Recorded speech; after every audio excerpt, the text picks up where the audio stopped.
красивухи.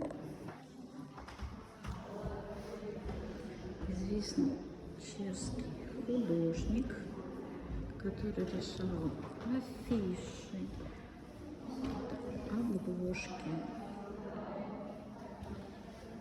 разные этикетки на шоколад, мыло, афиши театральные. Вот, например,